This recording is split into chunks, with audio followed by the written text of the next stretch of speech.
Je pense que le premier atout des déplacements en Île-de-France, c'est le réseau de transport en commun qui est quand même extrêmement développé, très dense. Plus on s'approche du centre, plus il est dense.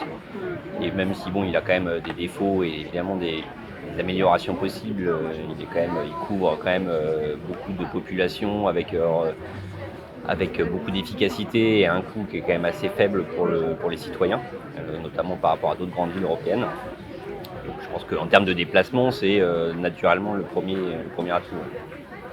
Je rejoins Jean-Sébastien, donc on a quand même un des réseaux de transport en commun les plus développés au monde. Je pense que, et si on rentre dans Paris intramuros, je pense qu'en termes de densité de métro, on ne fait pas mieux. Les RER, ils ont plein de soucis, les Transiliens ont plein de soucis, mais ils ont le mérite d'être là et de permettre au total de transporter 5 millions de passagers chaque jour. Donc dans une région où on a énormément de déplacements, où l'enjeu déplacement est énorme, c'est quelque chose de très important. Donc les transports en commun, voilà, c'est notre premier atout. C'est un atout qu'il faut sans cesse entretenir, qu'il faut sans cesse développer, parce qu'on voit bien que si on n'entretient pas, voilà, on a des soucis de régularité, d'entretien du matériel.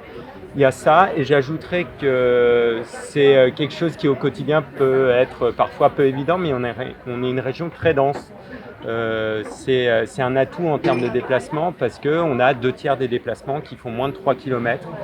Donc ça veut dire qu'on a des déplacements sur lesquels on a des alternatives à la voiture possibles. Ça veut dire qu'on est une région où le vélo a toute sa pertinence pour une grande majorité de déplacements. Donc ça montre aussi tout ce qu'on peut faire à l'avenir en matière de déplacement.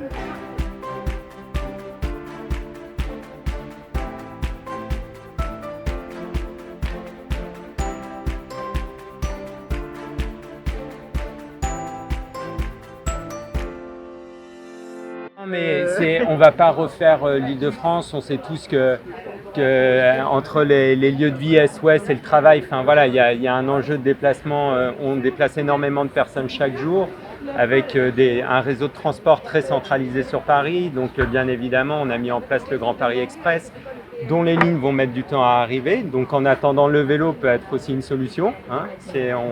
Ça peut être une solution là pour les mois, années à venir, avant même que le Grand Paris Express arrive. Et puis on arrive tout simplement à une saturation de plusieurs lignes de transport en commun parce que la région Île-de-France ne cesse de gagner des habitants, se densifie, s'urbanise, et inévitablement les gens ont besoin de se déplacer et on est sans cesse en rattrapage en fait au niveau des transports. Et aujourd'hui, on a des lignes de transport en commun qu'il faut absolument soulager, améliorer. Je pense à la ligne 13, la ligne B. Il y a des enjeux énormes en termes de mobilité. Voiture, on est encore quand même avec énormément de voitures individuelles, 400 à 500 km de bouchons chaque jour en Île-de-France, énormément de congestion, alors que comme je le disais, on a des alternatives qui seraient possibles, mais qui demandent en fait à être développées. Parce qu'aujourd'hui, si on dit aux Franciliens « mettez-vous au vélo », il y a encore plein d'endroits où c'est très compliqué de le faire.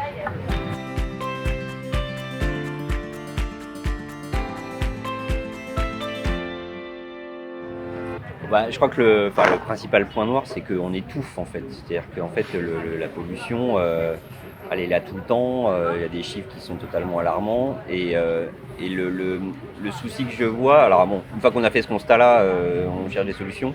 Et le souci que je vois en termes d'action, pareil Petite Couronne, c'est la dichotomie qui se crée entre une vision peut-être très parisienne, bobo, on va dire, et où effectivement on voit qu'à Paris, dans Paris intramuros, le vélo se développe rapidement, il y a pas mal d'aménagements qui sont faits.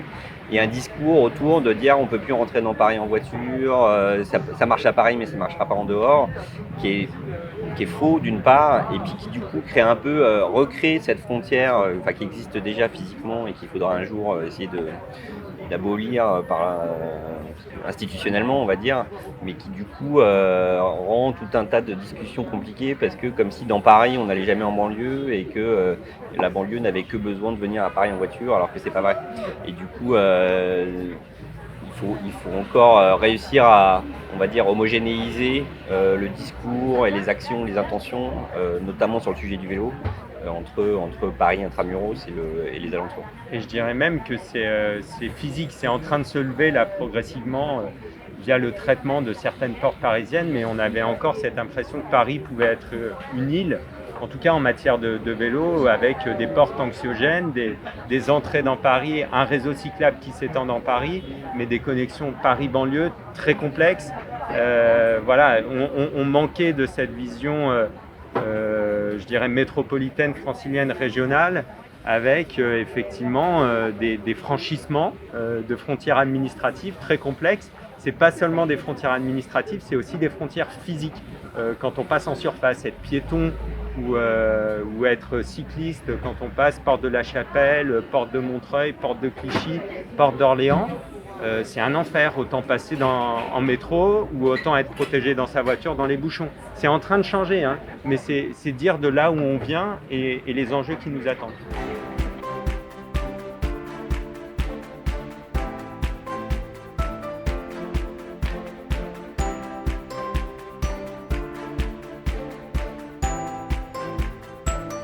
Ouais. 1, RER vélo. 2, rabattement en gare, parce que très concrètement, on ne mettra pas tout le monde sur un vélo pour l'intégralité des trajets, pour faire 20 bornes. Tout le monde ne prendra pas l'intégralité de la voie RER vélo. Il y a besoin de ces grands axes, de ce réseau. Aujourd'hui, on n'a pas de réseau cyclable francilien. On a des confettis, on a 6000 km d'aménagement cyclable qui ne forment pas un réseau. Aujourd'hui, on a besoin de ça, comme on en a un réseau pour les transports en commun, comme on en a un pour la voiture, donc le RER vélo. Deuxièmement, rabattement en gare, donc dans une logique différente du RER vélo, de dire on amène les gens non pas en voiture ou en bus, parfois même le bus n'est pas toujours compétitif en banlieue, il s'arrête beaucoup, les trajets ne sont pas directs, donc il y a un potentiel aussi sur le vélo pour ce rabattement en gare, donc favoriser le rabattement en gare et développer le stationnement en gare et au niveau des pôles d'activité. Moi, c'est les axes que je vois, en tout cas à l'échelle francilienne. Je pense que le sujet d'infrastructure est de toute façon majeur. Effectivement, le rabattement et le stationnement, c'est des sujets, mais il y a un sujet d'infrastructure qui est à l'échelle de... Effectivement, quand on fait un métro, on voit que le Grand Paris Express, l'État s'en mêle, on fait des emprunts sur 50 ans, 35 milliards, ça prend des années, etc. Ça coûte très cher, c'est un investissement qui est nécessaire, mais ça coûte extrêmement cher en termes d'investissement, en termes d'exploitation. Quand on fait des routes, alors en Ile-de-France on n'en fait plus trop, mais quand on fait des autoroutes, c'est pareil, donc on s'y prend 15 ans avant, ça coûte des milliards. Et puis pour l'instant le vélo, on en est là, on fait des petits bouts, effectivement ce que disait Louis, on a des confettis, chaque ville fait un peu des trucs dans son coin, et du coup en fait il manque les autoroutes, on n'aime pas trop le mot pour les vélos, mais en gros ce réseau structurant, on se dit voilà, on a des choses emblématiques, qui se voient en fait dans l'espace public. C'est-à-dire qu'en fait, dans les années qui viennent, moi ce que j'espère, c'est qu'à un moment on ait des infrastructures cyclables qui soient des passerelles où il y a un architecte qui fait un truc magnifique, un truc on dit pas on fait un petit truc le long d'une nationale, mais on fait un truc à côté qui est hyper bien conçu, etc., qui permet de créer voilà, une vraie attractivité pour le vélo. Et donc ça, c'est des investissements, mais qui sont en plus à une échelle totalement différente de celle des transports en commun. C'est-à-dire que pour le montant du Grand Paris Express, vous faites toutes les villes de France en fait. Donc, et puis avec un niveau de qualité incroyable. Donc, on a chiffré le RER vélo à 500 millions d'euros. D'accord. Contre plusieurs dizaines de milliards d'euros pour le Grand Paris Express. L'échelle, c'est 1%. On ne dit pas que ce n'est pas nécessaire, mais c'est donner l'ordre de grandeur.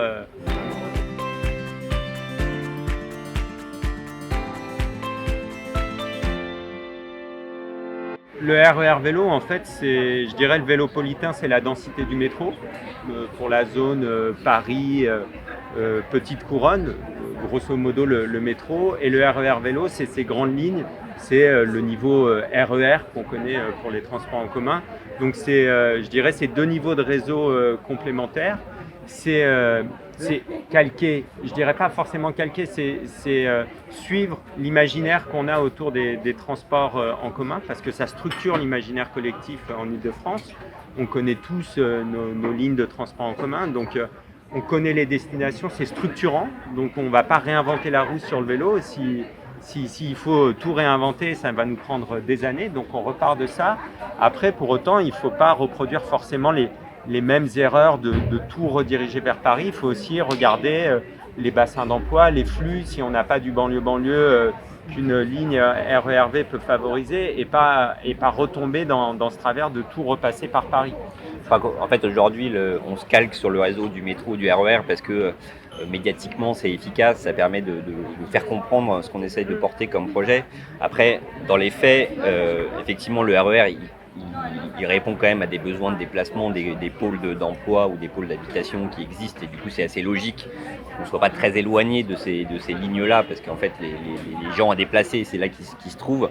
Après, l'important dans le RERV ou dans le Vélopolitain, c'est le fait que ce soit un réseau, c'est-à-dire qu'en fait qu'il y en ait partout et que ce soit pas juste un endroit, on peut passer dans un axe est-ouest, mais si vous voulez aller ailleurs, il n'y a rien. Le fait que ce soit continu, c'est-à-dire qu'en fait on raisonne dans une logique de continuité, pour ça on parle de ligne, pour s'assurer que d'un bout de la région à l'autre, il n'y a pas un moment 2 km où il n'y a plus rien, il faut se retrouver sur une nationale avec des poids lourds qui roulent à 80. Donc ça c'est pas possible, donc c'est l'enjeu de continuité. Et puis le troisième élément, c'est que nous on appelle le jalonnement, c'est-à-dire le fait de pouvoir identifier ce réseau. C'est-à-dire qu'aujourd'hui, dans la plupart des villes, les pistes cyclables, elles ont été créées plus ou moins bien, mais elles sont. Si vous n'êtes pas cycliste, si vous ne savez pas qu'elle est là, ou si vous n'êtes pas renseigné, regardez sur une carte, aucune chance de savoir par où il faut passer. Donc le but, c'est vraiment de dire ces lignes de déplacement, ces moyens de déplacement, il faut qu'ils soient visibles et que le cycliste qui débarque ou le cycliste qui a l'habitude mais qui va dans un coin où il n'est jamais allé, il puisse facilement se repérer, qu'il sache qu'il est sur la ligne bleue, la ligne rouge, la ligne A, la ligne 12. On s'en fout de comment c'est organisé, mais qu'en tout cas, il y ait cette logique-là aussi dans le réseau. Il faut changer un peu de paradigme. Aujourd'hui, on fait le pari que le cycliste est quelqu'un de courageux, intelligent, avec le sens de l'orientation, débrouillard. Bref, le cycliste est comme monsieur et madame tout le monde. Il a besoin que ça soit évident, que ses déplacements soient évidents. Quand quelqu'un rentre dans les transports en commun, on ne lui dit pas voilà, vous êtes sur le quai du métro, mais vous n'avez ni la direction, ni le nom des stations, et débrouillez-vous. Aujourd'hui, c'est ce qu'on demande aux cyclistes, c'est pas jalonner. Ce qu'on lui demande aussi, c'est vous pouvez faire 2 stations, mais à la prochaine station, vous descendez, vous marchez 300 mètres, vous retournez en arrière, vous allez éventuellement prendre un bout de bus, puis ensuite vous redescendez dans le métro. Aujourd'hui, c'est ça le cycliste, il a 500 mètres de piste, ça s'arrête. Au mieux, vous êtes courageux, vous continuez. Au pire, vous le faites une fois, mais vous n'y retournez pas le jour d'après. Donc, il faut changer ça. Le cycliste, le but, c'est de mettre aujourd'hui les gens qui ne sont pas encore sur des vélos. C'est pas de faire une politique cyclable pour ceux qui font déjà du vélo, puisqu'ils en font déjà. C'est aller toucher tous ceux pour qui c'est pas encore une évidence de faire du vélo. Et ce qu'on voit là aujourd'hui, l'exemple de la situation qu'on vit avec ces coronapistes et ce développement de pistes cyclables temporaires, on dit beaucoup, on développe des pistes cyclables temporaires. Non, on a développé un réseau de pistes cyclables temporaires. Et c'est bien ça la nouveauté, c'est qu'on a développé des grands linéaires qui forment un réseau. Et ce qu'on voit, c'est que les gens, quand il y a un réseau connecté, qu'on peut effectivement venir de Chevilly-la-Rue jusqu'à Porte d'Italie et de continuer dans Paris, là on attire des gens et du coup on a 5000 cyclistes par jour au Kremlin-Bicêtre. Mais ça, ce n'est possible que parce que ça forme, parce qu'on a amené les cyclistes de Chevilly-la-Rue, puis de Villejuif, puis ceux du Kremlin-Bicêtre, et qui peuvent rentrer dans Paris. Ça, c'est un réseau. Alors que si on avait eu nos 500 mètres à Villejuif, puis ça s'arrête au Cabet, puis ensuite à Paris ça reprend, on n'aurait jamais eu ces 5000 cyclistes par jour. Donc ce qu'on voit aujourd'hui, c'est que quand vraiment on se donne la peine de faire émerger un réseau, ça marche. Et je donne l'exemple là de cette RD7 dans le Val-de-Marne, la jonction avec Paris, mais on peut prendre la Défense pour Neuilly, N13, Porte-Maillot. C'est incroyable là ce qu'on vient de dire. Avant, c'était un parcours du combattant pour rejoindre Paris, pour aller à la Défense, premier quartier d'affaires d'Europe. Y aller à vélo, il fallait passer sur un trottoir mal revêtu, non éclairé, monter avec les piétons. Enfin, un truc hyper alambiqué. Ça envoyait le message, surtout ne venez pas à vélo, continuez comme avant. Vous avez votre super autoroute, vous avez le RER A, c'est bondé, mais ça a le mérite d'exister. Alors que ce qu'on voit, c'est que sur la Défense, il y a un énorme potentiel. Nous, les entreprises de la Défense nous appellent. Elles appellent Paris La Défense en disant on a une demande croissante, qu'est-ce qu'on fait, comment on fait? Parce que même si on met du stationnement vélo, il n'y a pas d'infra. Et là, ce qu'on voit, c'est que la Défense, il y a encore une majorité de salariés qui sont en télétravail. Pour autant, on a 4000 cyclistes qui passent tous les jours sur la Corona-Piste du Pont de Neuilly. Donc c'est vous dire tout ce potentiel qu'on a créé. Pourquoi? En créant cet effet réseau, en résorbant les discontinuités et en fait en levant des murs. On a fait en faisant tomber des murs plutôt.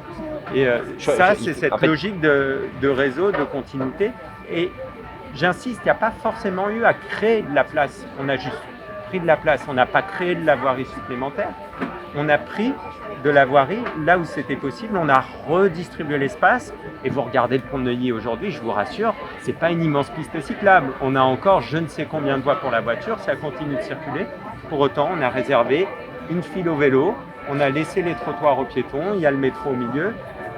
Et voilà, tout le monde s'y retrouve. Donc vraiment, avec cette redistribution de l'espace, résoudre les discontinuités et créer du réseau, on a un effet de levier puissant et rapide surtout. Parce que là, on a quand même eu beaucoup plus de cyclistes en quelques semaines. Ça a été vraiment très très rapide. Ouais.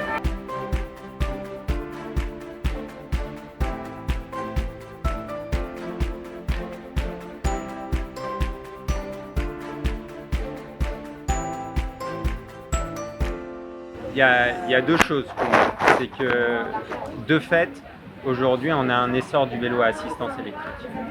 On le voit, il y a un engouement pour le VAE. On voit des gens qui s'équipent de VAE de plus en plus loin de Paris parce qu'effectivement, quand vous êtes en VAE, en vélo à assistance électrique, le ressenti, on parle bien de ressenti de la distance, n'est plus du tout le même. Vous pouvez faire 10 km sans avoir l'impression de produire un effort surhumain, vous avez un peu de relief, vous le sentez moins, mais vous êtes quand même en extérieur, vous êtes quand même à faire un effort physique équivalent à la marche, mais vous pouvez faire 10 km facilement. Et 10 km en Ile-de-France, on a le temps de voir du pays. 10 km, vous avez quasiment traversé tout Paris, vous êtes arrivé 3 villes plus loin, vous êtes à la porte de Paris. Enfin bref, il y a déjà de la distance parcourue. C'est vrai qu'on se focalise beaucoup sur les longues distances, mais on a aussi beaucoup de courtes distances aussi. Quand je dis 2/3 des déplacements font moins de 3 km, ça laisse tout un potentiel pour le vélo. Et déjà faire 3 km sur une infra sécurisée type RER vélo, ça fait vraiment la différence. Donc le VAE, l'Île-de-France, on a quand même des zones relativement plates et relativement favorables à la pratique du vélo.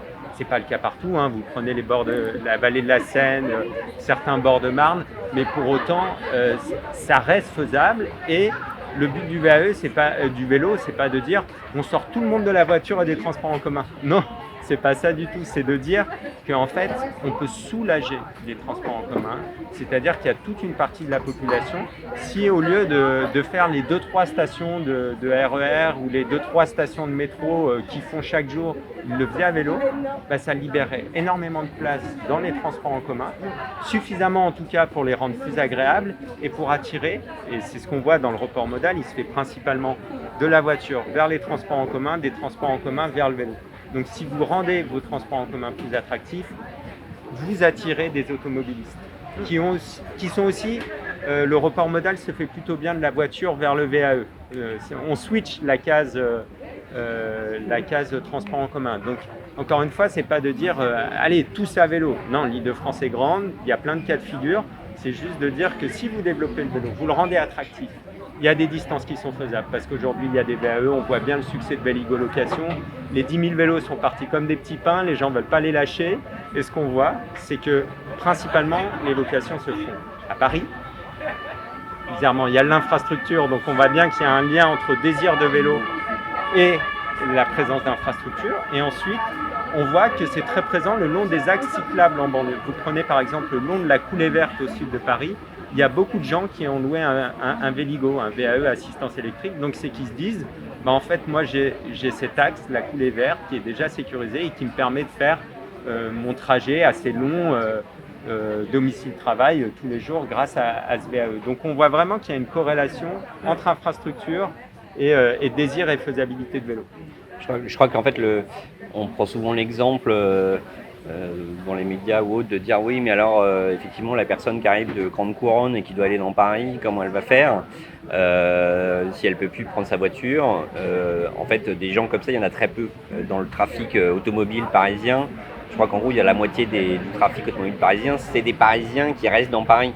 Il y a effectivement des gens qui ont des déplacements très longs, mais quand on prend la répartition des déplacements, il y en a beaucoup qui sont assez courts. Et je me souviens de statistiques, quand on prend n'importe quelle ville en Paris ou Petite Couronne, en fait, il y a à peu près la moitié des actifs qui travaillent à 5 ou 10 km maximum de chez eux. Donc une distance qui est totalement faisable à vélo. Je me souviens même que dans le 8e à Paris, il y a un tiers des actifs en voiture qui travaillent dans le 8e. Donc en fait, ils traversent le 8e en voiture, alors que le 8e, il va falloir un quart d'heure à pied pour le traverser à peu près. Mais donc c'est ces gens-là en fait qu'il faut mettre sur des vélos. Et comment est-ce qu'on les met sur des vélos? C'est par l'infrastructure, parce que faut pas oublier que le vélo, ça répond à une demande sociale. C'est pas juste une lubie de politique ou même d'écolo qui dit faut développer le vélo, faut développer le vélo. Il y a plein de gens qui ont envie, qui n'ont pas envie de prendre leur voiture parce qu'ils perdent du temps, ça leur coûte super cher. Du coup, ils trouvent pas ça efficace. Les transports en commun, avec les aléas, le temps, c'est fatigant et du coup, ils aimeraient bien avoir des alternatives. Et du coup, le vélo, c'est agréable, on a quand même la liberté de faire des détours, de s'arrêter, etc., qu'on n'a plus ni en voiture, ni en transport en commun. Et sur tout un tas de déplacements, ça répond très bien. Et il y a plein d'études. Enfin, nous, le lobbying qu'on fait, il repose notamment sur des études qui montrent que dans les citadins, il y en a 10% qui aujourd'hui, grosso modo, font du vélo, plus ou moins intensément. Il y en a 30% qui n'en feront jamais, soit pour des raisons physiques, soit pour des raisons idéologiques. Mais entre les deux, il y en a 60% qui aimeraient bien faire du vélo. Et donc c'est ces gens-là qu'il faut mettre sur le vélo. Et comme leur premier frein, c'est de se sentir en sécurité quand ils font du vélo, et que le meilleur moyen de répondre à ce frein-là, c'est l'infrastructure, on revient à pourquoi il faut faire de l'infrastructure.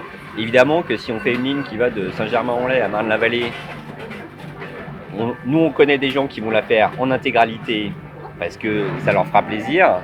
Dans les faits, évidemment, personne ne le fera quotidiennement. Mais d'ailleurs, de la même façon que personne ne le fait en RER quotidiennement. Parce que c'est peut-être 1% des gens qui prennent le RER vont faire ça. Mais du coup, l'infrastructure, il faut qu'il y ait le réseau pour qu'on puisse se dire où que j'aille, je pourrais y aller en vélo. Donc en fait, je me pose pas la question à chaque fois de dire est-ce que là je peux prendre mon vélo, est-ce qu'il faut que je prenne les transports en commun, est-ce que peut-être il faut que je prenne ma voiture. Je peux me dire le jour où il y a un réseau complet, je peux prendre mon vélo, et elle sert par tronçon, c'est-à-dire qu'effectivement les gens de l'extrémité ils se rapprochent, les gens qui sont en petite couronne ils vont dans Paris ou inversement, les gens qui sont dans Paris vont en proche banlieue ou ils restent dans Paris Intramuros.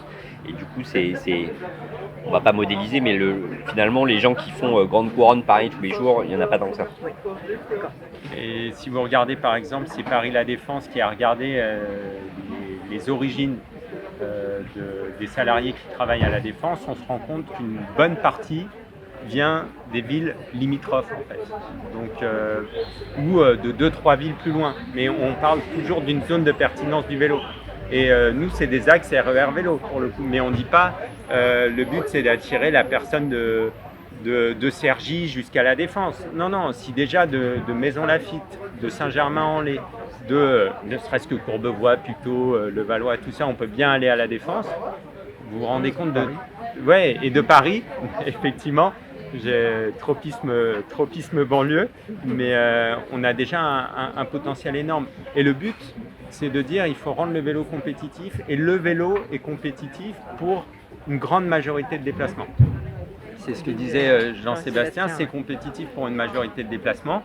Après, de fait, quand on va en grande couronne, si on est sur des longs déplacements, la voiture reste compétitive, à la fois parce que l'aménagement urbain en fait un mode de déplacement compétitif, parce qu'il n'y a pas de transport en commun, parce qu'il n'y a pas de solution vélo. Mais en revanche, par exemple, à l'intérieur d'une agglo, vous prenez, je ne sais pas, l'agglo de Cergy-Pontoise, l'agglo au niveau de Marne-la-Vallée, Val d'Europe, on a un bassin d'activité, de vie, d'emploi, où on peut réfléchir à une connexion. Vous prenez Val d'Europe, Bussy-Saint-Georges, Torcy, il y a un potentiel énorme sur ce secteur-là en Val-de-Marne. On en a plusieurs. On a également Évry-Courcouronne au sud où il y a une réflexion. Il y a des réflexions aussi au niveau d'agglo. Parce que le déplacement vélo, c'est pas juste je vais travailler et je reviens de travailler. C'est je vais au lycée, je vais faire du sport, je vais faire mes courses le week-end, je vais au parc avec mes enfants ou au bois ou une activité quelconque. Et tous ces déplacements-là, c'est aussi des déplacements qui peuvent se faire en vélo parce qu'on ne traverse pas la région pour aller faire ses courses, donc, sauf cas particulier. Et du coup, c'est du multilocal. Il ne faut pas se dire combien de gens qui vont traverser la région en vélo.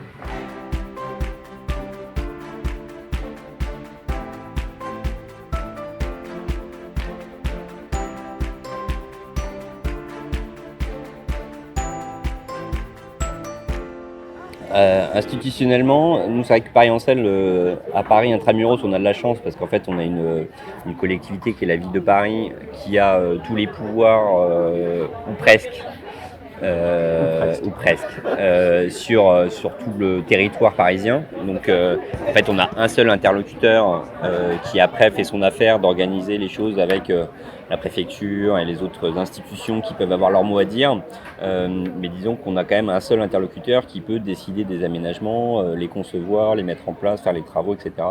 Et du coup, c'est vrai qu'en termes de lobbying, c'est assez facile parce que on sait à qui parler et on sait que s'ils nous disent oui, c'est bon, et s'ils nous disent non, c'est pas bon. Et après, c'est vrai qu'on le voit dès qu'on sort de Paris, notamment dans les communes autour, mais en fait, entre les villes, qui dépendent, alors il y a un certain nombre d'axes qui dépendent des départements, donc évidemment c'est en général les grands axes, donc en gros ceux sur lesquels les aménagements sont prioritaires, et du coup même si le maire nous dit, ou la maire nous dit ah bah si on aimerait bien faire quelque chose là, évidemment il faut que le département soit d'accord, etc. Il y a des cas où c'est des intercommunalités qui ont capacité à la voirie et pas les villes. Et du coup, on parle à l'intercommunalité, mais n'empêche que les villes peuvent quand même dire non, ont quand même un droit de veto. Donc du coup, on se retrouve avec plusieurs niveaux de lobbying. Et c'est aussi pour ça que le collectif Vélo Île-de-France est très utile, parce qu'en fait, à un moment, je pense que toutes les associations ont fait le constat qu'il fallait des interlocuteurs, notamment des départements et de la région qui n'a pas pouvoir de voirie à proprement parler, mais je pense que Louis en parlera avec IDFM qui a quand même un rôle important évidemment dans la gestion des déplacements pour coordonner et essayer si on veut faire un réseau mais que chaque ville fait ce qu'elle veut dans son coin, ça ne marchera jamais. Et du coup, c'est aussi une des raisons, de la création du collectif. Moi, j'ai envie de dire, le millefeuille administratif en Île-de-France, on le connaît tous. Et pendant longtemps, on s'est caché derrière ça. Derrière le millefeuille, c'est pas possible. La partie ping-pong, tout le monde connaît. On va voir le maire dit c'est le département dit je peux pas faire sans le maire, on dit qu'il faut l'autorisation du préfet, et puis à la fin, on fait rien. Mais ça, c'est la solution de facilité, je dirais c'est la solution zéro courage politique. En fait, ce qu'on se rend compte, c'est que le vélo, on peut faire comme pour les transports en commun. On est capable de créer du consensus politique autour des transports en commun.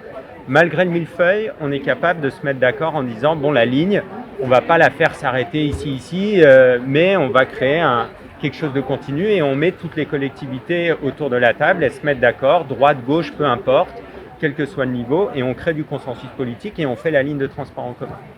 Ça, jusqu'ici, ce n'était pas possible sur le vélo. Ce qu'on se rend compte aujourd'hui avec le collectif, c'est qu'on parle à tout le monde et qu'on arrive à créer un alignement et avec le RER vélo, à faire du vélo un objet de consensus politique. Il faut continuer dans cette direction-là. Le millefeuille administratif, on ne va pas le changer.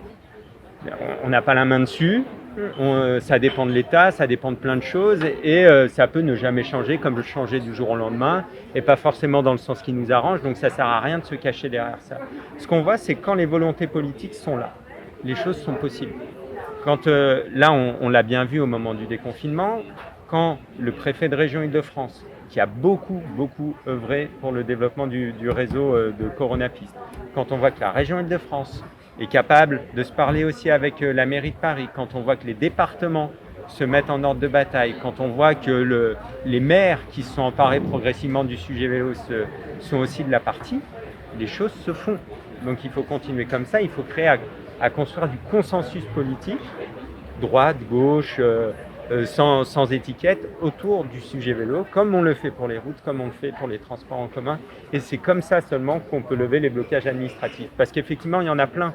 Il faut une autorisation du préfet, le département, c'est son axe à lui, mais qui délivre l'autorisation de travaux? C'est la mairie.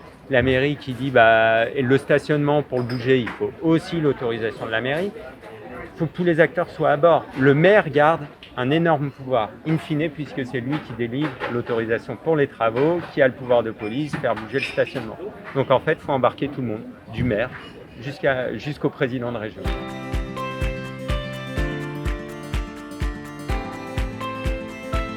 Ce qu'on voit au moment du déconfinement, c'est que c'est beaucoup le préfet de région Île-de-France qui l'a fait. C'est Michel Cadot et on lui doit beaucoup sur le sujet. Il y a eu des réunions tous les 15 jours, tous les grands acteurs autour de la table. Incroyable. On s'est tous parlé, on a développé le réseau, on fait part de ses difficultés. Un coup, c'est Madame Pécresse qui parle, un coup, c'est Madame Hidalgo, un coup, c'est les représentants de Stéphane Troussel, du représentant du 92. On a réussi à le faire. Ce qu'il faut, c'est pas de dire il y a besoin d'un leadership, ce qu'il faut, c'est qu'il y a besoin d'une animation régionale. Et ça, finalement, j'ai envie de dire que ça soit IDFM, la région, ou le préfet de région. Le préfet de région, il ne le fera pas éternellement. Donc c'est à la région, IDFM ou région, peu importe, d'assumer ce rôle d'animateur en fait des collectivités franciliennes, d'être dans cette posture-là, de dire bon, on crée du consensus politique autour du vélo parce que comme pour les transports en commun, on en a besoin, c'est un enjeu essentiel, il faut tout le monde à bord.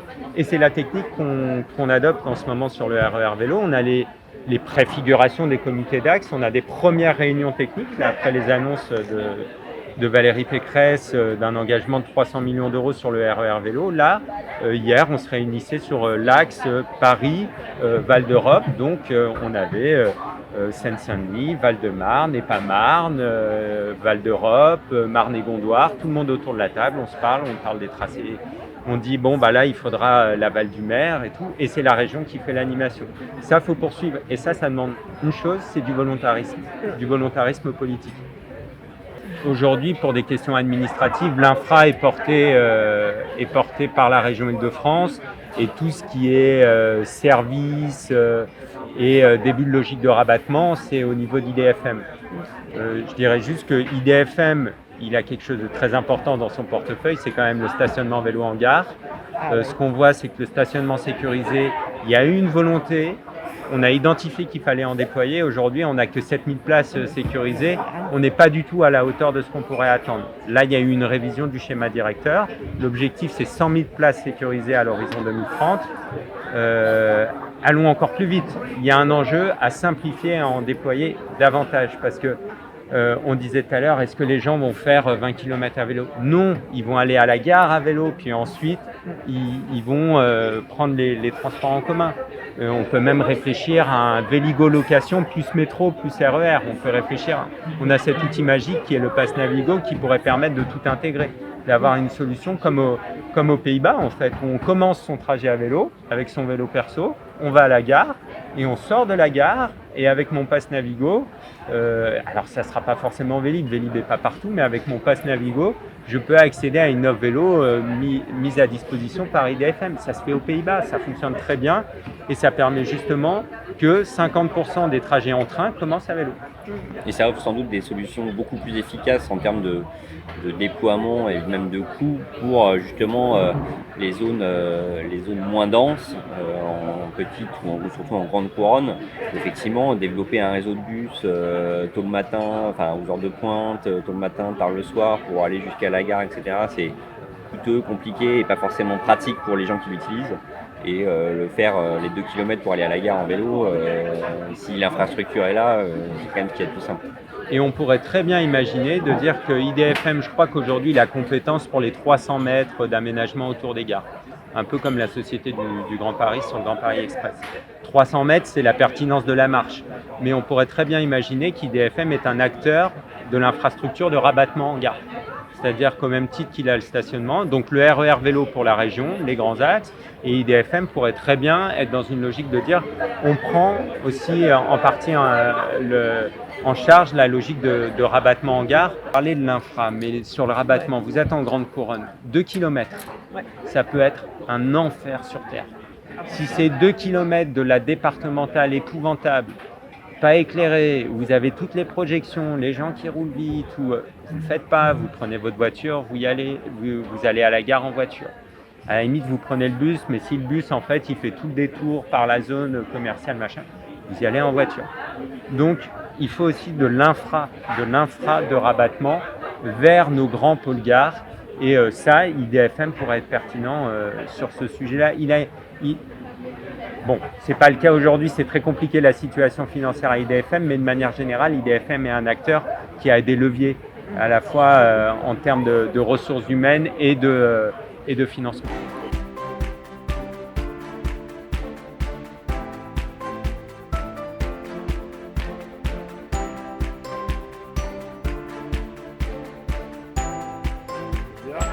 Ça dépend un peu des zones, c'est-à-dire que si on est à Saint-Denis, 2 km autour de la gare de Saint-Denis, ça fait déjà une grande zone. Si on est à Évry ou au fin fond de l'Essonne, sans doute que c'est un peu plus long et on est plutôt à 5 km parce que du coup on est sur des zones semi-rurales sur lesquelles on peut élargir le périmètre. En fait, il ne faut pas se leurrer, en petite couronne, le vélo, c'est une logique différente que le vélo en grande couronne. La densité urbaine, l'aménagement de l'espace en petite couronne fait que le vélo va être intéressant parce que vous n'allez pas forcément faire vos courses en grande surface, parce que vous avez des distances un peu plus courtes, parce que vos distances de déplacement font que le vélo va être pertinent. On le voit bien d'ailleurs, c'est à Paris en petite couronne, dans la dernière enquête Global Transport, qu'on a une baisse véritablement de l'usage de la voiture, alors que ça se stabilise seulement en grande couronne. Donc ça montre bien qu'on est davantage prêt, mais pas parce que les gens sont prêts, mais parce que l'aménagement de l'espace et la densité fait que le vélo, là, à très court terme, est une solution. Donc en grande couronne, inévitablement, c'est quelque chose de différent et il faut envisager le vélo différemment pour des raisons d'aménagement et aussi pour des raisons de compétences, puisque ça va être principalement les agglos qui vont être compétentes sur le sujet vélo, alors qu'en petite couronne, les départements sont encore très très puissants et ont encore énormément de leviers sur le développement du vélo. Et c'est pas pour rien que 92, 93, 94 ont des plans vélo, des plans vélo ambitieux qui sont capables d'animer, alors qu'en grande couronne, entre le moment où, si l'Essonne ou 95 dit j'ai un plan vélo, il ne pourra être porté et n'aura de sens que si c'est porté aussi au niveau des agglos qui ont un vrai levier et un vrai pouvoir sur la réalisation d'infrastructures, mais aussi parce que c'est la zone de pertinence du vélo, l'agglo.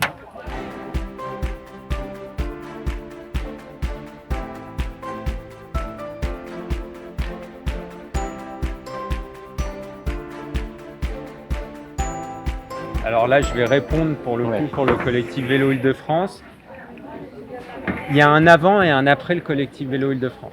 C'est-à-dire qu'il y a eu une concertation sur le plan vélo régional en 2016, plan vélo régional voté en 2017. À l'époque, les assos viennent en ordre dispersé, ont des propositions. Certaines choses passent et puis à la fin, on sent bien qu'il n'y a pas beaucoup de propositions des assos qui sont reprises. On a un plan vélo qui a le mérite de pousser les collectivités à se doter de schémas directeurs vélo. Donc ça, c'est vraiment important de sortir la logique on fait des petits bouts, on pousse les collectivités à se doter de schémas directeurs, à penser plus global. Mais la logique de réseau structurant francilien, la logique d'apporter davantage d'argent, ça n'a pas été repris. Mais parce qu'à l'époque, les associations étaient des nains du lobbying régional. Il y a eu une évolution, je dirais, à la fois du milieu associatif, à la fois des élus et à la fois aussi de la situation du vélo en Île-de-France. Enfin, très clairement, on a davantage de cyclistes aujourd'hui. Et ce qu'on voit aujourd'hui, c'est qu'on discute très bien, effectivement, avec l'exécutif régional en place, qu'il y a une vraie compréhension des enjeux. C'est pas pour rien que Valérie Pécresse met 300 millions d'euros sur le RER vélo, finance à hauteur de 60%, relève tous les plafonds par rapport au plan vélo et au dispositif de droit commun. Donc, c'est pas que de l'annonce, ça, c'est du vrai. Ah non, c'est du vrai, pour le coup. Puisque je vous dis qu'on a les premières réunions techniques, il y a un moment donné, on a eu les annonces, il y a la mise en place, le guichet est ouvert et on a les premières réunions techniques. Sur le rabattement, niveau IDFM, on a fait le constat qu'effectivement ça n'allait pas sur le stationnement sécurisé en gare. Révision du schéma directeur, nouveaux objectifs, nouveaux moyens. Dans les délégations de services publics qui vont être passées, là, la mise en concurrence des bus en grande couronne, on essaye d'insérer du stationnement sécurisé vélo aussi. Donc je dirais les enjeux sont compris. Maintenant, ça va être la vitesse de déploiement sur laquelle on peut jouer et de se dire est-ce qu'on attend 2030 ou est-ce que dès 2024, 2025, on est capable de proposer beaucoup. En tout cas, sur les leviers de financement aujourd'hui, on était avec un plan vélo, c'était 20 millions d'euros par an, avec des plafonds assez stricts. Aujourd'hui, le RER vélo, boum, c'est 300 millions d'euros. Un financement à hauteur de 60% avec des plafonds de financement multipliés par 2. Donc oui, quand on entend Valérie Pécresse, elle parle du sujet vélo, elle l'a compris. On n'est pas sur si les cyclistes doivent mettre un casque. On est sur il faut développer le réseau vélo et on a besoin de stationnement vélo sécurisé. Voilà. Je crois que ce qui a changé en fait entre il y a quelques années et aujourd'hui, c'est que, et je pense que nous, associations, ça correspond à la direction qu'on a voulu donner, c'est-à-dire en fait faire en sorte que le vélo sorte d'une forme de marginalité dans les déplacements, évidemment, ça c'était notre objectif, mais en tout cas sorte aussi d'un côté extrêmement politique ou clivant, et de faire en sorte que le vélo soit un sujet effectivement consensuel. Louis disait tout à l'heure, on construit du consensus politique sur des axes vélo, mais nous, ce qu'on a fait nous à Paris dans la campagne municipale et qu'on va refaire au niveau de la région avec le collectif dans les campagnes départementales et régionales, c'est de faire en sorte que le vélo soit porté par tous les candidats. Et on le voit avec Anne Hidalgo à Paris, qui n'est pas spécialement copine avec Valérie Pécresse à la région. Si y en a une qui voulait faire du vélo et pas l'autre, forcément ce serait compliqué, et on ne peut pas dire ah bah oui, vous pouvez faire du vélo à Paris mais pas sortir du périph', ou inversement, c'est pas envisageable. Et du coup, l'enjeu, c'est bien de faire en sorte qu'il y ait du consensus, que ce ne soit pas un sujet de clivage politique majeur, ce qui ne veut pas dire que tout le monde va proposer la même chose, mais en tout cas que tous les candidats et tous les partis aient compris que le vélo c'était une demande sociale, que c'était une solution de déplacement, et que c'était pas une idéologie politique qui du coup forcément crée beaucoup de tensions. Mais finalement c'est peut-être un consensus parce que vous parlez jamais de réduction de la voiture. En fait, non, c'est ce que j'allais dire. Après, c'est sur des vitesses de déploiement et sur l'ambition qu'on se donne en termes de réduction de la place de la voiture. C'est-à-dire qu'aujourd'hui on est sur des villes denses, et que si on veut faire plus de place aux piétons et aux vélos, il n'y a pas 36 000 solutions. On l'a vu d'ailleurs pour le développement des coronapistes, on n'est pas allé prendre sur les trottoirs, on n'est pas allé prendre sur les champs. D'ailleurs, il y a très peu de pistes en grande couronne. On est allé prendre de la place sur la voiture. On ne lui a pas interdit la place, on a juste fait un rééquilibrage. De dire, on avait été très très loin dans l'ouverture des villes à la voiture, et là juste de dire, bon, aujourd'hui on a de la pollution, ça crée une surmortalité, on a des milliers de morts chaque année à cause de la pollution. On a besoin aussi d'avoir un territoire agréable à vivre. Hein. Moi, si on a envie de vivre dans une région où on ne se dit pas je m'empoisonne quand je respire. On a besoin aussi d'avoir des transports efficaces. Donc du coup, on prend un peu de place sur la voiture. On rééquilibre l'espace, et c'est jusqu'où on va dans ce rééquilibrage de l'espace. On voit qu'à Paris, effectivement, là aujourd'hui, la volonté, c'est de dire 50% du stationnement sera récupéré pour la marche et pour le vélo, du stationnement voiture. Parce qu'aujourd'hui à Paris, les déplacements en voiture, c'est 13% des déplacements et ça occupe 50% de l'espace public. Donc c'est pas de dire on chasse la voiture, c'est on rééquilibre en fonction de l'importance des modes et de l'importance qu'on a envie de donner aussi au mode de transport, vers quoi on veut aller, quel mode de transport on veut promouvoir. Parce qu'en fait, l'espace il est fini, donc si vous prenez pas de place à la voiture mais que vous allez prendre sur d'autres modes, vous baisserez jamais la part de la voiture, si c'est ça l'objectif. Si on ne prend pas un peu à la voiture, vous baisserez jamais, la voiture sera toujours attractive. Et du coup le curseur c'est où est-ce que vous prenez à la voiture, comment et jusqu'où.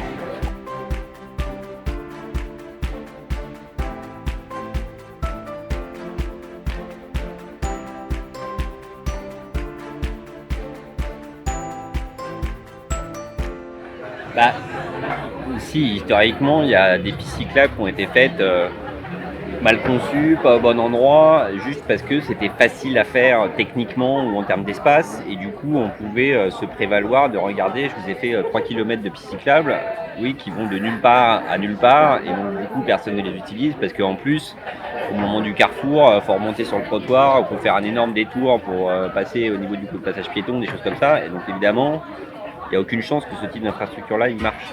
Mais en fait, sur le sujet de la voiture, finalement, tout le discours qu'on porte, effectivement, il y a de plus en plus de consensus sur le vélo. Et on convertit de plus en plus de gens. Et là, avec les coronapistes et le déconfinement, on a beaucoup de témoignages de gens qui étaient en transport en commun et qui, du coup, ont acheté des vélos. Enfin, les magasins de vélos ont été débalisés. Et il y a plein de gens de profils très différents qui se sont mis au vélo à cette occasion-là. Et il y en a une grande partie qui va sans doute garder ce vélo comme mode de transport principal pour peu que les infrastructures soient pérennisées et qu'il y ait tout le système autour qui leur permette de faire ça.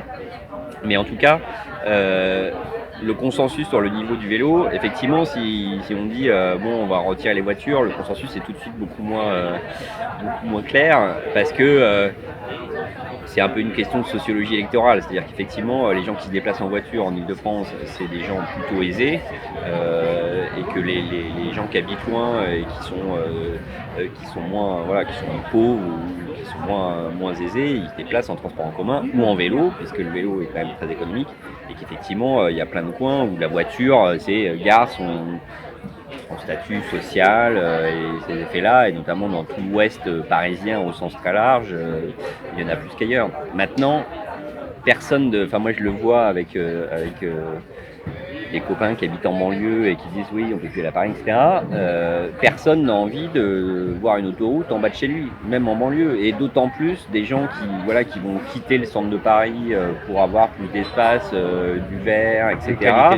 Si on leur dit, en fait, la petite rue résidentielle que tu trouvais super sympa, on va te mettre une 2x2 voies parce que faut bien qu'on fasse passer toutes ces voitures.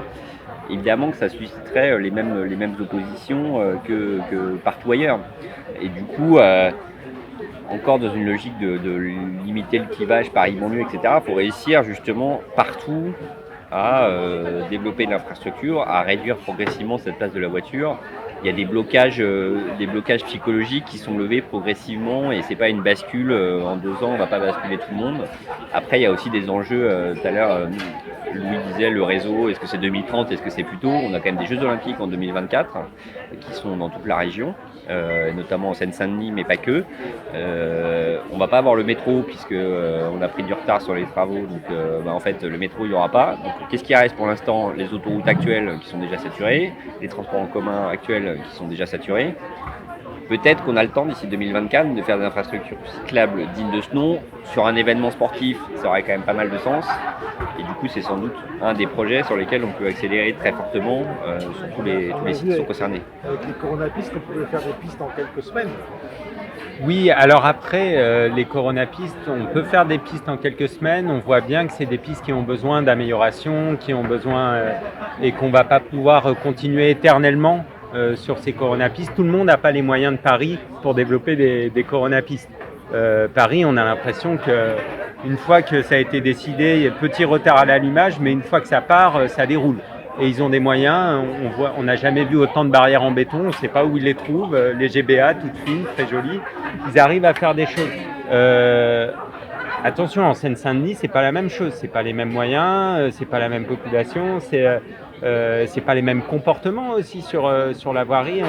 Donc oui, c'est très très bien, là, cet urbanisme tactique. On a montré par exemple, on parle de place de la voiture, le pont de Neuilly.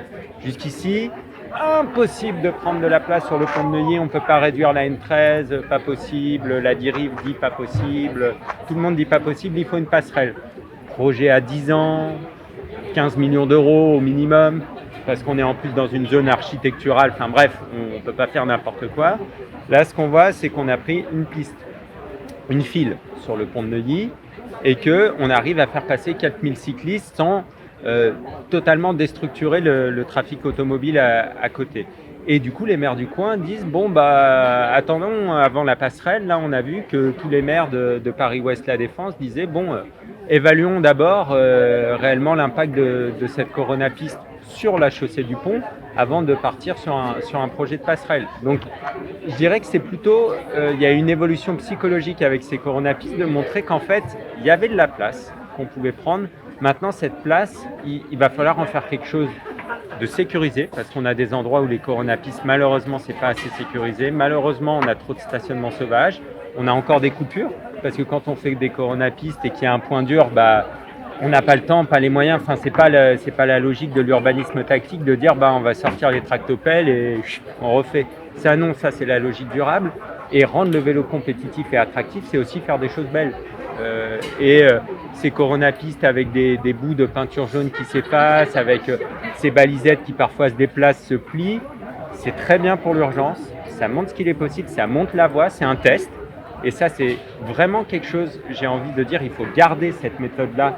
Jusqu'ici, on faisait des années de concertation, on avait concertation, enquête publique, et quand on livrait l'aménagement, ça devait être l'aménagement parfait, on ne le retouche plus, on a vidé ses poches pour le faire, pour 20 ans. Et on est parti pour 20 ans, et faut prier pour qu'il soit bien fait. La perfection n'est pas humaine, ça n'existe pas, et on se plante souvent.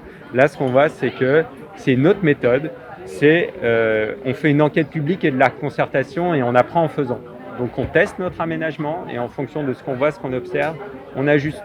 Si on voit qu'en fait il faut bouger le stationnement, si on voit qu'à tel endroit on a un blocage où il faut davantage sécuriser, on le fait. Je dirais plus qu'il faut garder la méthode et là où ça marche, on pérennise. Je crois que l'objectif des infrastructures cyclables qu'il faut garder en tête, c'est qu'en fait elles sont réussies le jour où tout le monde peut les utiliser. Depuis un enfant de 5 ans qui a commencé à faire du vélo et qu'on accompagne pour aller pas très loin, mais qui peut déjà se mettre dessus.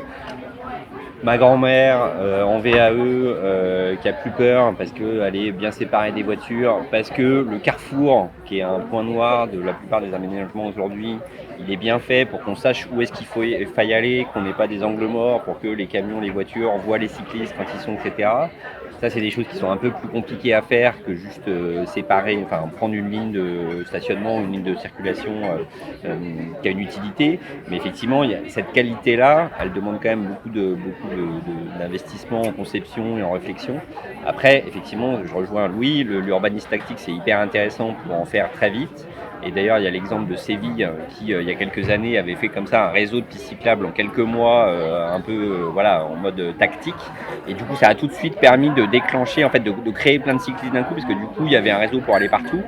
Mais 2 ans après, il y a des choses qui marchaient pas bien, il y a des choses qui étaient abîmées, qui demandent du coup beaucoup d'entretien parce que c'est des trucs en plastique posés par terre, etc.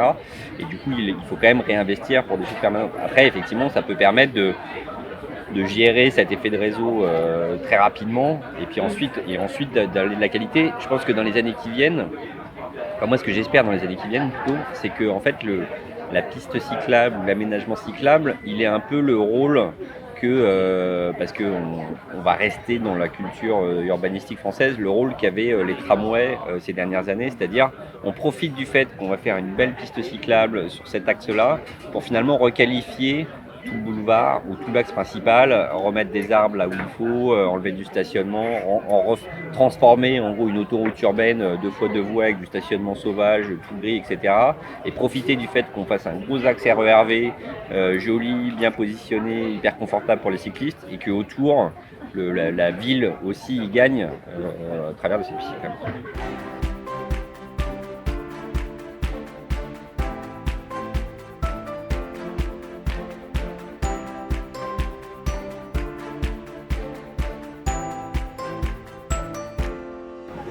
On n'a pas retrouvé exactement le même niveau de pollution qu'avant. On n'a pas eu...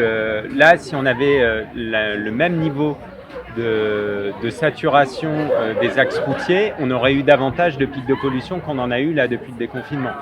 Donc on a quand même moins de bouchons, on a quand même moins de circulation, mais pas tant à cause des coronapistes ou grâce aux coronapistes que grâce au télétravail en fait. Faut pas se leurrer, on a encore beaucoup de gens. Je crois que c'est quoi, 40%, j'ai pas vu les chiffres, là, les derniers chiffres, mais... À la Défense, il n'y a que 30%. Ouais, voilà, mais c'est aussi grâce au télétravail. Hein, mais non, c'est pas un échec à partir du moment où on a planté cette graine du changement de comportement.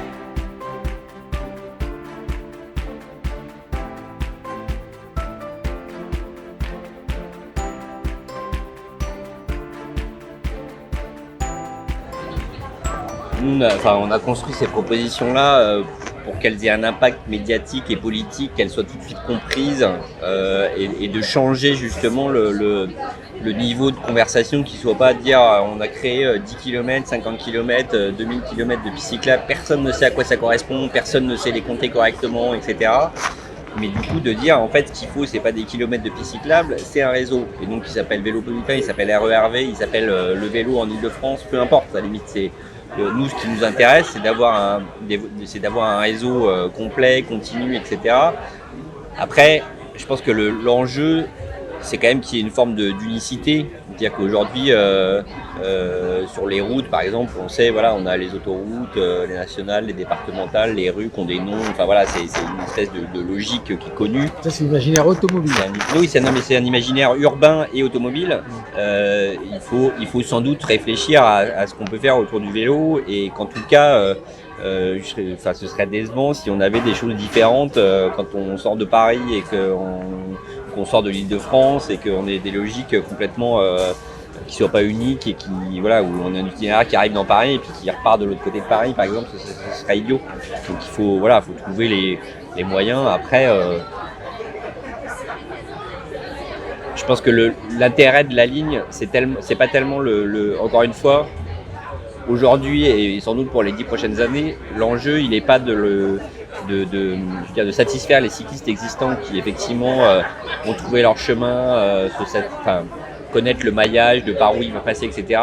Mais de mettre dans la tête des gens qui ne font pas de vélo aujourd'hui que c'est possible et qu'il y a un itinéraire pour eux. Et donc en fait l'effet de ligne il sert quand même à ça, c'est de se dire ok, je raccroche à des choses que je connais, et on me dit pas sors ton appli et trouve un chemin tous les matins, etc. Je prends la ligne, c'est indiqué, je suis le panneau jaune, bleu, vert, orange, et j'arrive là où je dois aller. C'est un facteur de réassurance, quoi. La logique de ligne, elle vaut à Grenoble. On a des lignes 1, 2, on a des points sur la ligne, on a des destinations. Ce qu'on a conçu, nous, c'est un outil pragmatique de dire sortons de la logique. On est tous d'accord pour dire que l'objectif, c'est la ville cyclable, 100% cyclable. Mais en attendant, on a besoin de priorité, parce qu'on voit bien qu'à ce petit jeu on fait des petites infras par-ci, par-là, et puis on attend, et un jour ça va se connecter, pouf, ça fera réseau. Ça ne marche pas. 6000 km d'aménagement cyclable en Ile-de-France. 6000, 2% de part modale. Il y a un moment donné, on arrête la logique de saupoudrage, et c'est pour ça qu'on conçoit ces outils pragmatiques de dire aujourd'hui on a besoin de se fixer des priorités, on a besoin de créer cet effet de levier, parce qu'il y a un moment donné, on dit tous il y a le potentiel en Ile-de-France, mais 2% de part modale. 6000 km d'aménagement cyclable. Priorisons, faisons ces lignes, de dire on fait ces aménagements continus, parce qu'on voit que dès qu'il y a des discontinuités, c'est là qu'on perd les gens. À chaque carrefour non traité, on perd des gens. À chaque discontinuité, on perd des gens.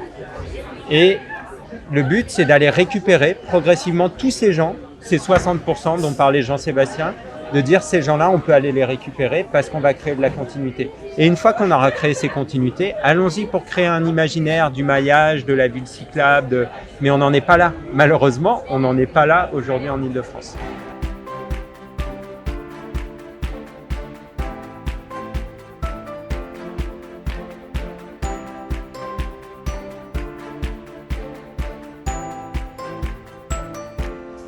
Je crois que le rôle de lobbying, il n'est pas terminé. Parce que là, on a des propositions qui ont été en partie validées. Le lobbying, il continue jusqu'à ce qu'elles aient été réalisées. Et entre on est d'accord pour le faire et c'est fait, il peut se passer quand même beaucoup de choses. Dans la façon dont c'est fait, dans la qualité de la réalisation, il peut aussi se passer beaucoup de choses. Et du coup, là, c'est nous, associations, effectivement. Alors, à Paris-en-Selle, en plus, on a développé une expertise technique assez forte et que du coup, on utilise et on nous sollicite aussi pour ça, pour avoir des retours, pour dire est-ce que ça correspond à ce qui est le plus efficace. Notre expertise technique, elle est moins... c'est pas pour dire, voilà, nous on sait, et c'est pour dire, on est allé voir ce qui se passe aux Pays-Bas ou comment ils conçoivent des aménagements cyclables. Et en fait, comment est-ce qu'on fait des aménagements cyclables qui sont meilleurs pour les cyclistes, plus confortables, plus lisible, qui évite de faire des conflits avec les piétons, qui évite d'avoir des accidents avec les voitures ou les camions. Donc on apporte ces éléments techniques sur la table. Après, on n'est pas bureau d'études, on n'a pas vocation à le devenir ou à concevoir les pistes à la place des collectivités. Maintenant, on a les moyens de dire ça c'est bien, ça c'est pas bien, et s'il faut de le faire entendre pour faire en sorte que la qualité elle soit au rendez-vous. Mais il reste quand même beaucoup de lobbying à faire sur la réalisation de ce qui est prévu, sur le fait que on en réalise un maximum, que ce soit dans Paris ou autour, entre effectivement on fait tout le RERV en 2030 ou en 2025, c'est pas la même chose à la fois en termes d'ambition et puis en termes de moyens à mettre en œuvre et d'impact sur la façon, la vitesse à laquelle la région va devenir cyclable. Et c'est pareil dans Paris, c'est pareil dans n'importe quel département. Et donc du coup, on est toujours maximaliste, c'est-à-dire qu'on essaie d'obtenir le maximum de ce qu'on peut des collectivités. À Paris, aujourd'hui, on a une dynamique qui est plutôt forte et du coup, on est dans l'optique de maximiser tout ce qui est possible pour en avoir vraiment un maximum, d'aller refaire des choses qui ont été mal faites, de couvrir vraiment tout Paris et plus que ce qui était prévu, d'organiser les Jeux Olympiques cyclables, etc. Il y a des endroits où les collectivités sont moins allantes. Et du coup, développer 1 ou 2 axes, ce sera déjà une grande victoire pour le vélo. Donc après, on s'adapte, mais je pense que sur les 10 prochaines années, on a encore des choses à faire. Sur la question de la sous-traitance, parce que je comprends au niveau du collectif, on ne se cache pas du fait qu'on est subventionné, qu'on a des conventions de partenariat avec les grandes collectivités franciliennes sur des projets, sur des objets. On n'est pas un bureau d'études, on n'est pas du tout en concurrence, on va plutôt créer de l'activité pour les bureaux d'études. Nous, ce qu'on a fait, c'est que je dirais ce qu'on vend avant tout, c'est des idées et une expertise usagée. C'est-à-dire que le RER vélo, si Valérie Pécresse avait eu cette intuition et qu'elle avait demandé aux services de travailler, de consulter l'ensemble des collectivités, ça aurait pris des années. Nous, ça nous a pris 1 an, on vient avec l'idée, on la soumet, l'idée plaît.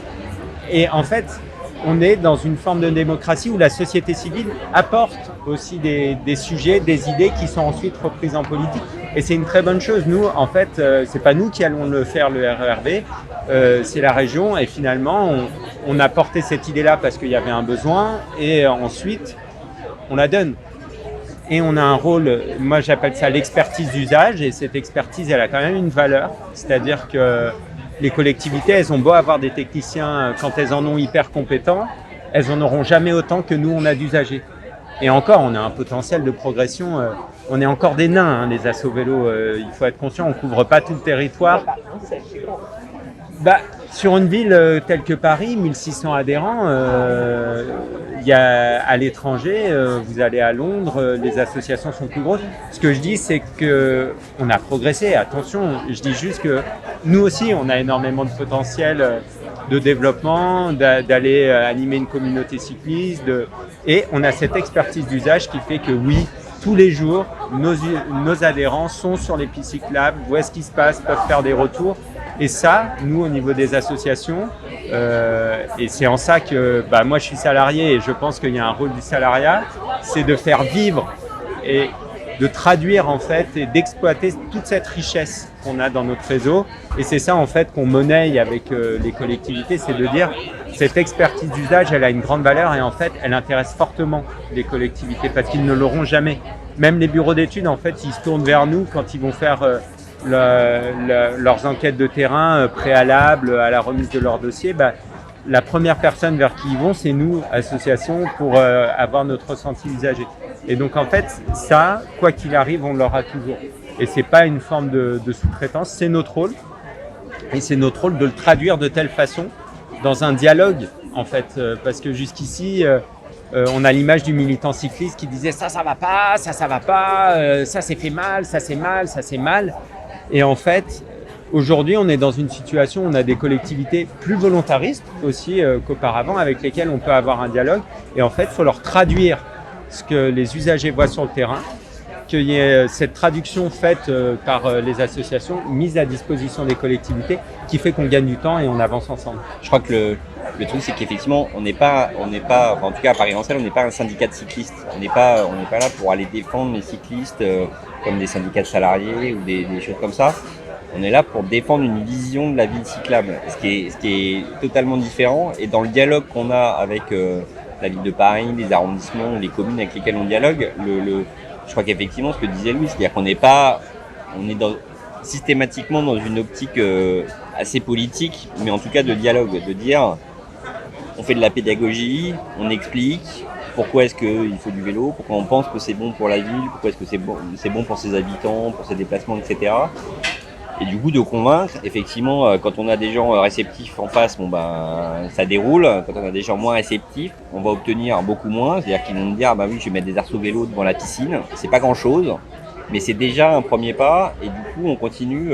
Et je pense que les élus aussi, et c'est pas propre à l'Île-de-France, ont assez peu il y a assez peu d'interlocuteurs, de sujets en tout cas, où la société civile s'est organisée de cette façon-là, qui est assez constructive. Je le vois quand on dialogue avec les élus, les maires d'arrondissement par exemple. Beaucoup de leurs interlocuteurs, ça va être soit les comités de quartier qui fonctionnent plus ou moins bien, par exemple à Paris, soit en gros des regroupements contre un projet ou pour un projet. Mais du coup, c'est un peu monolithique en termes de dialogue. Alors que nous, sur le vélo, voilà, on pousse un maximum et on s'adapte aussi en voyant ce qui est faisable dans la temporalité qui est celle de la vie politique.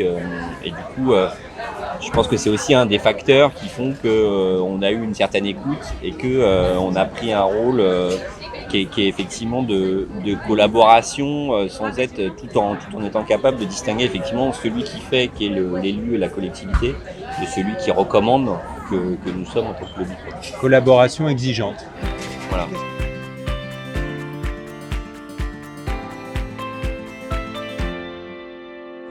Moi, je pense qu'il faut continuer sur cette dynamique de dire les associations sont un interlocuteur légitime.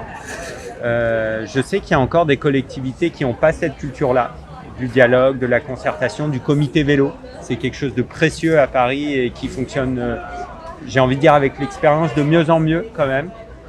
C'est une vraie instance qui permet de travailler sur les sujets, d'avancer et en fait de rester dans cette dynamique. Mais c'est aussi à nous d'y faire attention, de rester dans cette dynamique de dialogue, mais côté région, et c'est ce que fait aujourd'hui Valérie Pécresse. On la rencontre régulièrement, on a une ligne directe avec son cabinet et ses équipes, et de dire finalement on est un interlocuteur légitime, crédible, on n'est pas là pour vous embêter mais pour vous aider. Et que même en fait quand on vous dit ça va pas, en un sens c'est aussi pour aider, c'est de dire vous avez une politique cyclable, si vous voulez des résultats pour les millions que vous investissez, écoutez-nous, on va gagner du temps.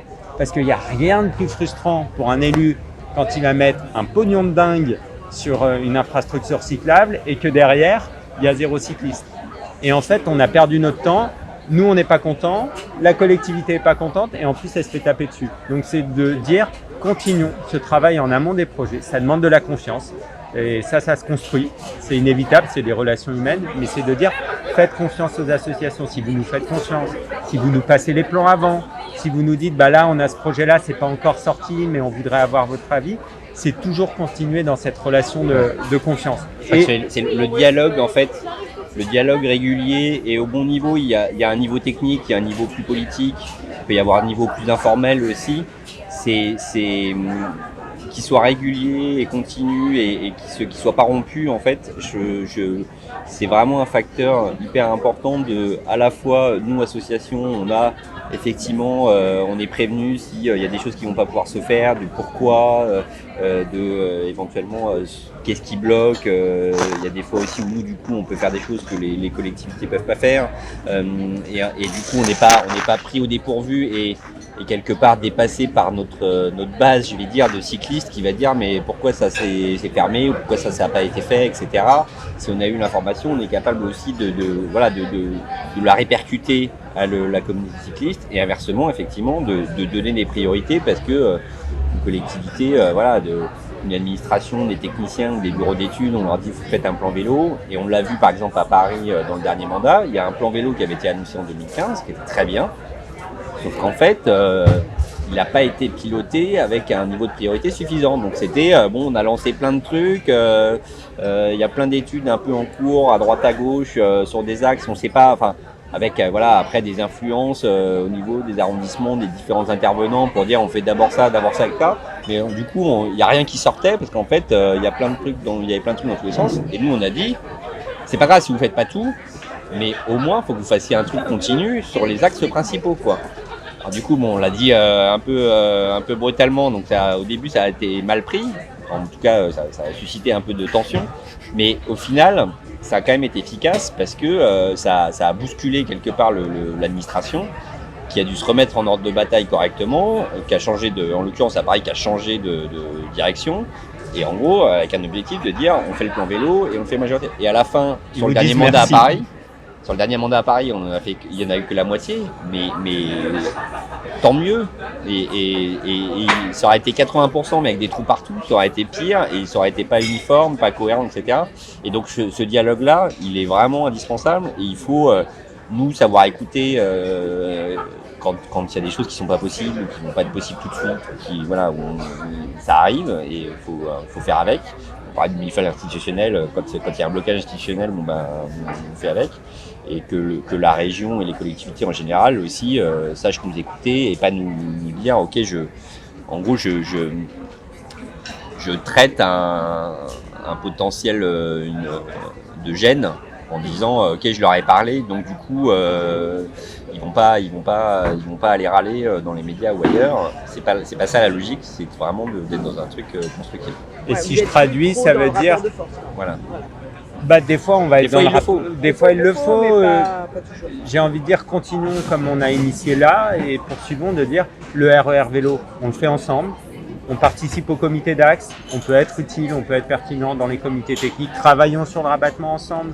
Voilà, c'est de dire, on peut le faire ensemble.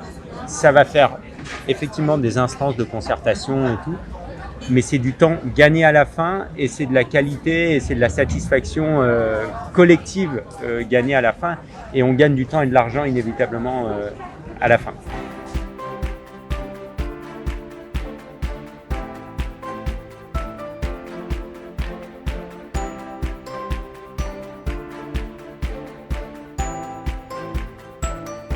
Il y a un sujet, c'est qu'il y a des villes qui n'auront jamais la taille critique pour avoir les moyens de la ville de Paris ou d'un département et avoir une madame ou un monsieur vélo hyper compétent. C'est pas possible. Il y a un moment donné où il va falloir peut-être mutualiser parfois des moyens, mutualiser de l'expertise, mutualiser des savoir-faire. Parce qu'effectivement, les départements, on voit qu'il y a des équipes vélo. À Paris, il y a une très bonne équipe vélo. Il y a une montée en compétences, mais j'ai envie de dire collective. Après, je pense que c'est un enjeu pour le coup en France de formation et à l'expertise technique vélo. Il y a peu de gens formés, il y a peu de gens experts. Et du coup, il y a un enjeu dans les années qui viennent, parce que toutes les collectivités en cherchent à former ces gens-là. Et effectivement, il y a beaucoup de gens dans les services techniques qui sont encore dans des logiques très routières et qui, du coup, il faut convertir aussi, eux aussi, on va dire, à la façon dont on fait un aménagement vélo, autrement qu'en peignant une petite bande de peinture sur le trottoir pour dire qu'on l'a fait. Après, pour le coup, c'est des choses que l'administration sait bien gérer, on va dire, dans le sens où c'est la formation, l'investissement, l'organisation, il y a un enjeu, mais on est passé d'effectivement une défiance très forte, le service technique considérant qu'effectivement les associations n'étaient pas légitimes, notamment Paris-Ancel, pour donner son avis sur un plan. Donc on a eu quelques relations compliquées et puis maintenant c'est moins le cas et l'administration aussi a pour le coup monté une mission vélo à Paris qui est très experte et qui du coup fait bien le boulot. Après c'est toujours compliqué, juste il y a des départements, je pense notamment à la Grande Couronne, où les services mobilité et routes sont encore deux services séparés. On a deux directions. En fait, on se rend compte que dans les départements de Petite Couronne, aujourd'hui, les directions routes et mobilité ont fusionné ensemble. Donc au début, il y a des ajustements de culture, inévitablement, mais au moins ça donne une vision unique et cohérente de la mobilité. Et ça, c'est pas encore le cas dans tous les départements de Grande Couronne et inévitablement parfois la cellule, la mission vélo dans les services techniques bute sur des résistances internes, parce que culture routière de certains services. Et ça, j'ai envie de dire, c'est de la culturation, ça prend du temps. Mais plus on aura des gens compétents et pertinents sur leur sujet, plus on avancera. Mais ça, c'est un enjeu de formation collective.